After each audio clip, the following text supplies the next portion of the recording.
Точно во 7 часот и 37 минути е вистинско време за првиот разговор ова утро.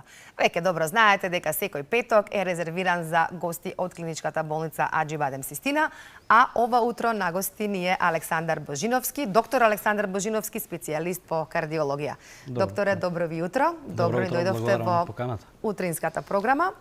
Ке имате навистина убава темнама, интересна тема која што ги засега голем број на граѓани, а тоа е кога срцевиот залисток станува проблем. Ке ве оставам со Мери да си разговарате, во меѓувреме ке ве понудам од нашата скромна понуда, скромна кујничка, дали сте за чајче, кафенце, македонско кафе? Благодарам, да. Ти благодарам. Само за разговор. Само за разговор. Добро, повелете. Ти благодарам, Иренче, на прекрасната најава. Токму, како што кажа и ти, денеска имаме чест да разговараме со специјалист кардиолог Александар Божиновски. Токму зборуваме за она тема што ја напомена Ирина, за кога срцевиот залисток станува проблем. Ако знаеме дека срцето има 4 залистоци кои што дозволуваат крвта да се движи во правилна насока, што се случува кога тие не се отвораат или не се затвораат како што треба и кога е време да се побара помош од кардиолог. Но најпрво пластично би сакала да објасниме за нашите гледачи што всушност представуваат срцевите залистоци. Така, за да почнеме, за да направиме еден вовед во темата, за да им е јасно на вашите и нашите гледачи што представуваат срцевите залистоци, тоа се дел структури на срцето кои основно нели се отвараат, работат синхроно со срцевиот мускул, овозможуваат крвта да поминува ламинарно или правилно, во правилна насока, меѓу срцевите кавитети и кон главните крвни садови кои излегуваат од срцето. Така, едно пластично да кажам до нашите гледачи, представуваат едни вентили кои се отвараат и затвараат и предотвратуваат враќање на крв во срцевите кавитети. Основната патологија која ги засега срцевите залистоци е два типа. Едното е стеснување на срцевиот залисток, второто е неговата дисфункција или попуштање на тие залистоци, тоест враќање на крвта. Ако зборуваме за самата патологија, таа е опширна, голема е патологијата која ги засега. Значи ние ги делиме, може да имаме вродена проблематика, тоест да имаме дисфункција на срцевите залистоци кај деца, кај бебиња, и тука е возрастовата патологија, каде што возрастовата група на пациенти, каде што основно заболувањата се дегенеративни или возрастови, и голема група од заболувања кои се сврзани со исхемиска патологија, и тука не можеме да го заборавиме и инфективната причина за засегање на тие на срцевите залистоци. Кои се симптомите?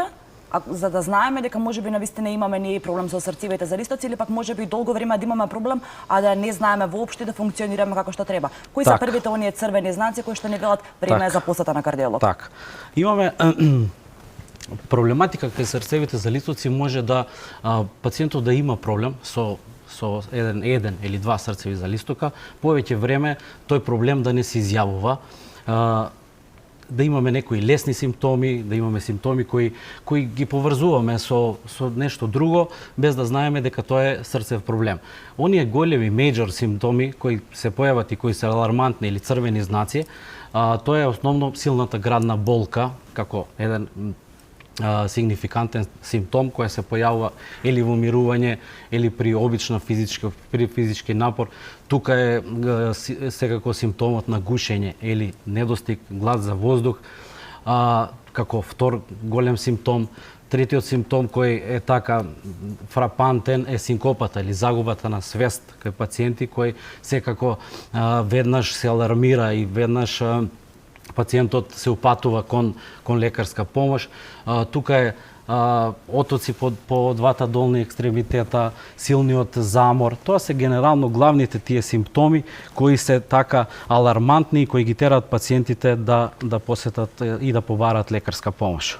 Дали овде кога зборуваме веќе за срцеви залистоци, но не оние кои што се на дечиња и на бебиња, станува збор дека како што повеќе доаѓаат нашите години, како што повеќе стариеме, стануваме се позрели, повозрасни, дека е поголема шансата, ризикот да се зголеми и да имаме проблем со срцевите залистоци. Секако. Самото остарување, нели, и напредување на возраста на пациентите, како и сите органи, така и срцето и самите срцеви залистоци си водат до едно благо остарување и една дисфункција на тие залистоци по типот на дегенеративното заболување во кое пак основа стои генерално атеросклерозата како болест која ги засега, нели, и крвните садови, и срцето и срцевите залистоци. Така да пациентите со напредување на возраста имаат секако дали лесна, средна или потешка степен засегање на еден или два или повеќе паралелно срцеви залистоци. Дали секој пат треба да се прави операција за да се реши овој проблем или пак постојат малку помалку инвазивни методи каде што може да се реши овој проблем со кој што се соочуваат голем дел од граѓаните? Така. Прво треба да се дефинира дали тој, значи ние имаме повеќе степени на засегање на тие срцеви залистоци. Значи еден срцев залисток може да биде засегнат од лесна степен, може да биде засегнат од средна степен или засегнат од тежок степен дисфункција. Дали тоа ќе биде стеснување на тој залисток, дали ќе биде попуштање на тој залисток.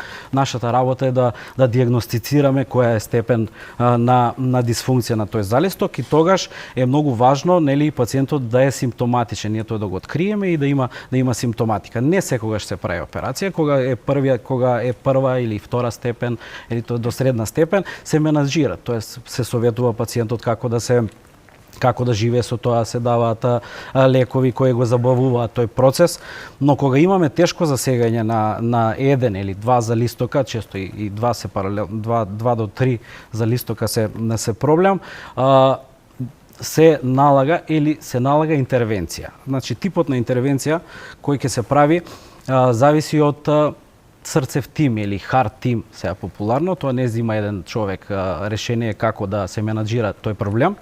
Значи, тоа се група од специјалисти, како водеќ е кардиохирургот, тука е интервентниот кардиолог, образниот кардиолог, анестезиологот. Сите ние гледаме индивидуално случајот, се водиме, нели, од европските наши раководства како се менаџира и во голем дел од случаите се налага хирушка интервенција, но имаме и друг тип на интервенција која не е хирушка, која е сврзана со катетарно имплантирање на валвули, катетарно имплантирање или поправка на валвулите кои се засегнати, тоест залистоците.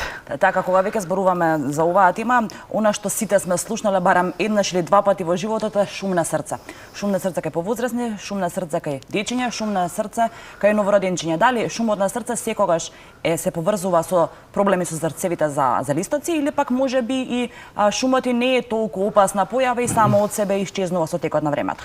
Не, кога се работи за шум на срце, кога збориме за детска возраст, тука имаме доста многу често се така коментира деца со шум и веднаш се сврзува со проблематика. Тоа не е така, многу пати кај деца шумот е така што се вика невин или еден физиолошки шум, затоа што друга хемодинамика таму и се открива кај деца, не значи дека тогаш има патологија. Треба се направат, нели, дополнителни анализи, како што ЕКГ, ехокардиографија, тогаш да се дијагностицира. Кога се работи за возрастна група пациенти, нотирање на тој шум, нели, да нашата работа и на матичните доктори, нашата работа нотирање на таков шум, веднаш да се направат сите дополнителни прегледи кои се кардиолошки прегледи.